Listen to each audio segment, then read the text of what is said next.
Fala, gente rica, como é que vocês estão? Doido? Eu espero que muito bem. Sejam muito bem-vindos ao canal.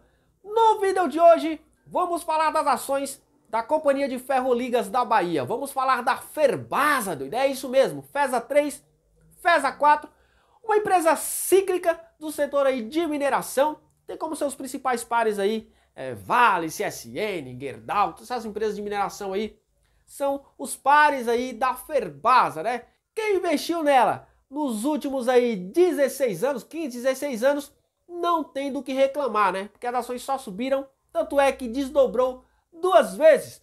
Vamos ver se a Ferbasa ainda pode ser uma oportunidade, se é o momento ideal de entrar ou não. Por isso, se você ainda não for inscrito no canal, já se inscreva no canal e ativa o sininho das notificações para tu ficar por dentro dos assuntos.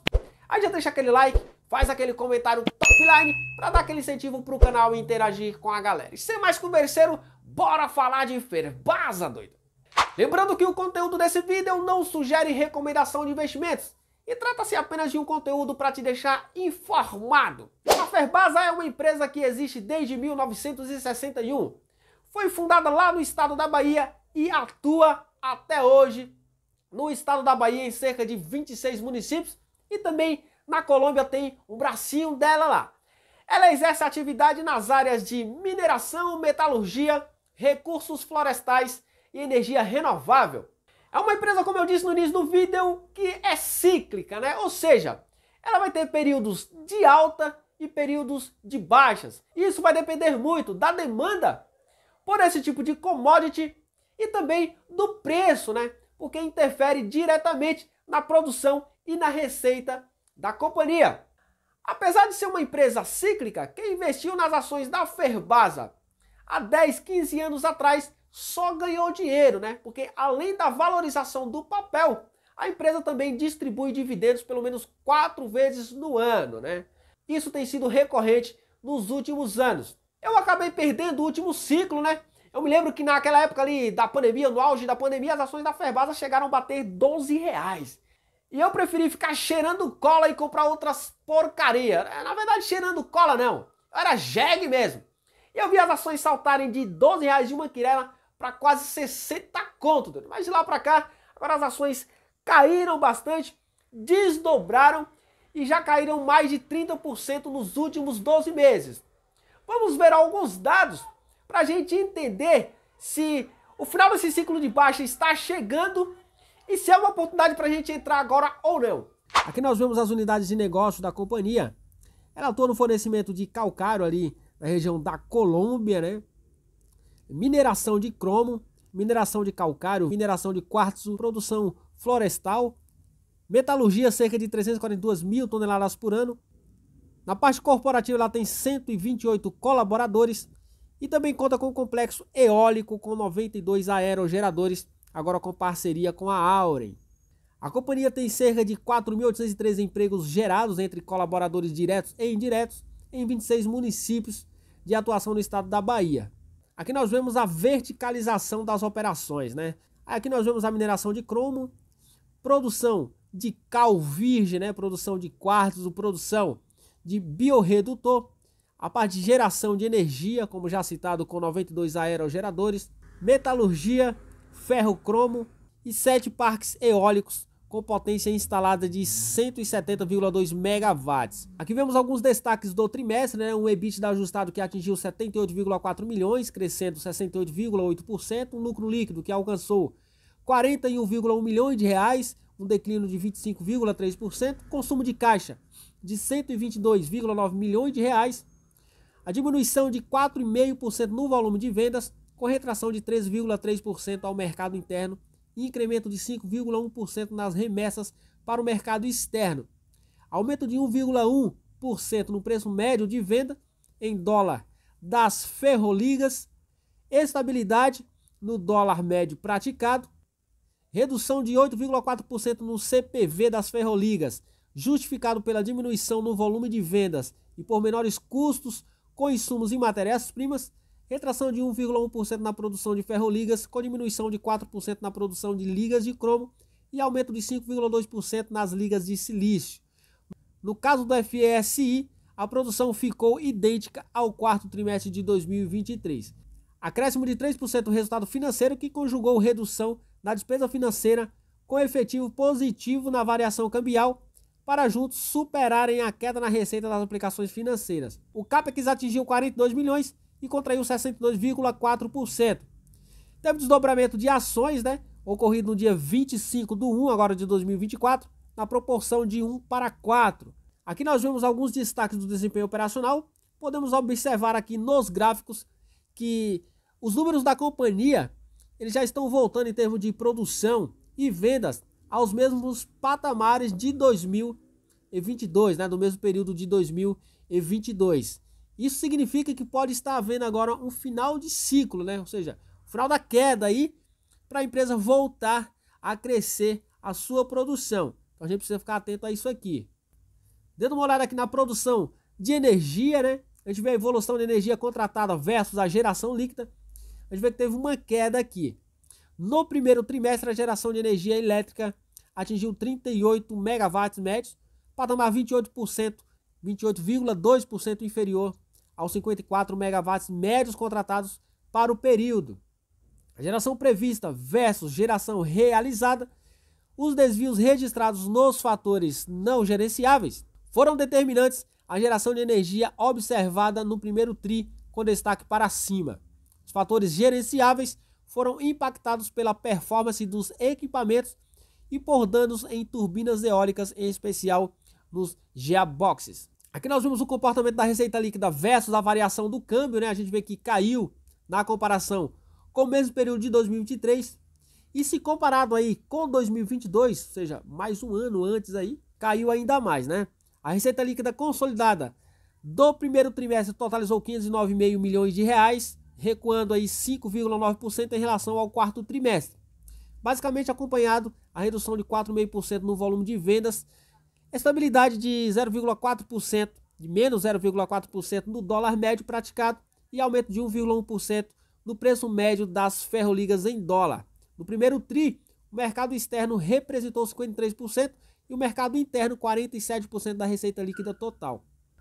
Aqui nós vemos a evolução dos custos de produção, Se observarmos no gráfico, vemos aí que a produção de ferroligas teve até uma leve queda na comparação anual, 116% no primeiro TRI de 2023 e 106% agora, Na produção de ferro de silício, a gente vê também que teve uma leve queda, 112% no período anterior, 111% agora. Mas se observarmos aí o ano antes, 2022, a gente pode ver que está se aproximando aí do mesmo patamar, Uma parte bacana aqui é a questão da reserva financeira e do endividamento. A gente vê que é uma empresa que é orgânica, Ela custeia as suas operações de maneira orgânica. A gente vê que a empresa teve uma queima de caixa de 122,9 milhões de reais, mas ela mantém, uma disponibilidade bastante robusta aí de 1 bilhão e 50 milhões de reais. Como já mencionado, a empresa ficou com um CAPEX aí de 42 milhões de reais, resultado operacional foi negativo em 42,5 milhões de reais, incluindo variações de capital de giro, pagamento de juros e impostos.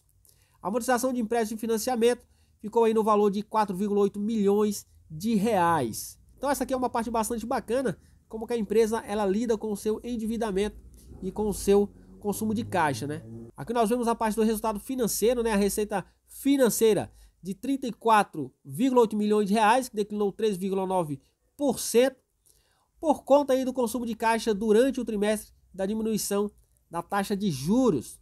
A despesa financeira ficou em 9,5 milhões de reais, encolhendo 15,9%. Basicamente graças à amortização das dívidas. A variação cambial líquida positiva foi de 2,4 milhões de reais no primeiro TRI, impactada pela oscilação da taxa cambial no período. A combinação desses efeitos gerou 27,7 milhões em resultado financeiro no primeiro TRI, um crescimento de 3%. Aqui nós vemos o resultado do lucro e EBITDA ajustado, olhando aqui para o gráfico, é uma queda bastante expressiva aí na comparação anual, pulando aí de 26%, na margem EBITDA para 15%. A gente vê o EBITDA ajustado caindo de 187 milhões para 78 milhões e o lucro líquido ficando em 41 milhões, caindo aí dos seus 132 no trimestre do ano anterior, no primeiro TRI de 2023. No mercado de capitais, nós vemos a liquidez das ações da Ferbasa, como já citado aí, teve desdobramento, a quantidade de acionistas, pessoas físicas, aumentou bastante, mas por conta também desse desdobramento, né, atrai mais acionistas, né, para o papel. Nós vemos que a empresa cresceu o seu payout, né, para 68%. Aqui nós vemos o panorama de mercado, aços brutos e ferro de silício. Nós vemos, por exemplo, aqui que a China domina, né, a produção mundial. E nós vemos na evolução do preço que já está voltando aí, né, agora em abril, já está praticamente igual aí ao mesmo período aí de 2021. E nós podemos ver, né, que nos Estados Unidos já está crescendo, né? Nós vemos aí o final do gráfico que já está subindo aí. Então é mais um indicador de que essa evolução, tanto de preço como de produção, pode estar voltando. Ou seja, tudo isso, né, toda essa queda do papel, pode ser até que caia mais um pouco, mas pode ser que nós vemos aí uma reversão nos próximos anos aí, ou seja, uma virada de ciclo, né? Nesse gráfico aqui nós podemos observar o mesmo comportamento, né? A produção de aços inoxidáveis, né? A China aí ainda dominando o mercado, né? E também na evolução dos preços nós vemos aí, né, que pode estar no final de queda, né? Então vamos acompanhar essa empresa aqui. Trazendo aqui alguns dados do release, né, nos destaques, nós vemos um dólar médio praticado de 4,94 neste período, né? Uma queda aí na comparação, né, de 4,8%. Uma receita líquida, como já citado, de 509,5 milhões de reais, uma queda de 28,9%. O custo de produção de vendidos ficou em 412 milhões de reais, uma queda de 16,9%. O EBITDA ajustado caiu 58,1%, a margem EBITDA ficou em 15,4%. E o lucro líquido, como já citado, caindo 25,3% na comparação trimestral e 68,8% na comparação anual, ficando em 41,8%. A margem de lucro foi de 8,1%. Bom, podemos conhecer um pouco das atividades da empresa, né? Olhando alguns dados aí nos gráficos, dados de produção, dados de demanda, do mercado externo principalmente, né? No que se refere ali à China, os mercados que mais dominam esse mercado, que mais consomem também esse tipo de commodity. E nós podemos observar o seguinte, que esse ciclo de queda, ele pode estar chegando no seu final, mas isso não quer dizer que já é hora de você sair comprando as ações, né? Como eu falei, pode estar chegando no final do ciclo de queda, mas isso não quer dizer que é hora de você se posicionar. Vale uma análise mais aprofundada, não só da empresa, mas também dos seus pares, né? Porque tem gente que pensa assim, eu vou comprar logo porque se esse negócio já caiu tudo que tinha que cair. Mas e se continuar caindo? Vai comprar num preço mais alto. Então, vale uma boa análise individual aí. Agora, se for se expor, se exponha pouco, porque se cair um pouco mais, dá tempo ainda de você comprar mais barato. Agora, se você entra logo com uma tacada só, se a ação cair, aí fica mais difícil você comprar mais para melhorar o seu preço médio. É uma ação que você já ganha com a distribuição de proventos, né? E como é uma empresa cíclica e uma empresa que tem operações orgânicas, a empresa não precisa se endividar para manter as suas operações. Vimos aí que a empresa dispõe de um caixa superior a R$1 bilhão, é uma empresa que tem uma dívida líquida negativa.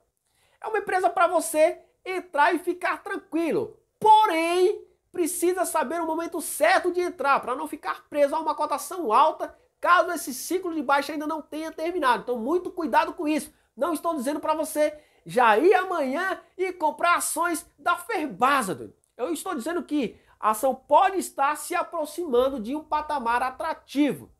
Eu ainda não tenho ações da Ferbasa, como eu disse, perdi o último ciclo, mas vou ficar de olho acompanhando tudo isso daí para ver se de repente não aparece uma brecha de entrada.